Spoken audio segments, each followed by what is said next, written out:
Hey friends, welcome to my channel Literary Diary. Friends, I hope you subscribe my channel. If not, then please go ahead.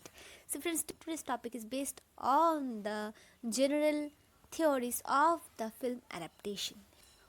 So at first we have to know that what is this film. Okay, so a film is referred to the visual and spoken aspects of communication. A film, also called a movie, motion picture, moving picture, it is a series of still images that when shown on a screen create the illusion of moving images. This optical illusion causes the audience to perceive continuous motion between separate objects viewed in rapid succession. So the next topic is what is this film adaptation? Because today I'm gonna discuss about the adaptation theory. That's why it is important to know what is film adaptation. So film adaptation is the transfer of a written work to a feature film. Literature provides the raw materials for film adaptation to create new visual forms and thematic contents. And in order to understand the relationship between literature and film, it is needful to take a look on adaptation studies that helps to understand both the forms in their light. So let us now jump to the next section. What is the history of film adaptation? So adapting material from some origin is not something new that the film industry had invented. But classical Greek playwrights adapted myths that had been passed in through oral tradition. And as soon as the makers of cinema recognized that telling a good story in moving picture required a good story, so they started adapting the story from novels, plays, and short stories. Thus, adaptation of novels become commonplace.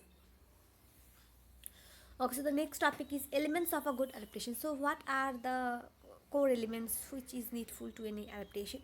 So, three elements drive the readers or spectators' positive evolutions. The first one is fidelity to the story, and the second one is creative additions like music, actors, places, and the third one is the temporal media distance between reading the book and watching the movie. Okay, so the next we have various types of film adaptation from literature. So there are many ways to adapt a text. In understanding movies, Lewis G. states about three kinds of adaptation. The first one is literal adaptation. Literal adaptation stays faithful to the original text by relying on it completely. The plot, character, tone, voice is retained as close to the original text as possible.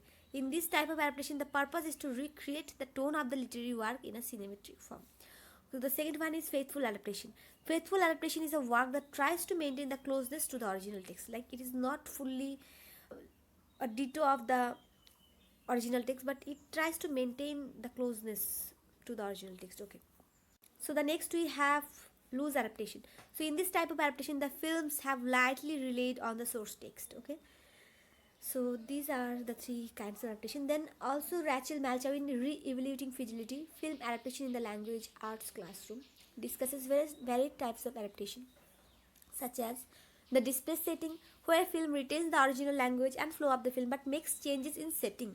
This is, according to her, commonly applied to Shakespearean plays adapted on stage and on screen. Okay. So the next one is acculturated adaptation, which is quite important. So what is acculturated adaptation? The acculturated film adaptation of a literary text is basically an adaptation that retains the general scheme of character, plot, and themes of the original text. It innovates the language and setting of the original text. This type of adapted films create oral, pictorial, and oral parallels between the culture represented in the original text and the culture depicted in the adapted text. Okay. So the next one is the politicized adaptation. This type of adaptation retains general fidelity towards the original text, but works on a theme in a different way in order to make a political statement. So the fourth one is the radical homage. So this is a type of adaptation which makes use of innovative and unusual adaptations on the original text. Okay.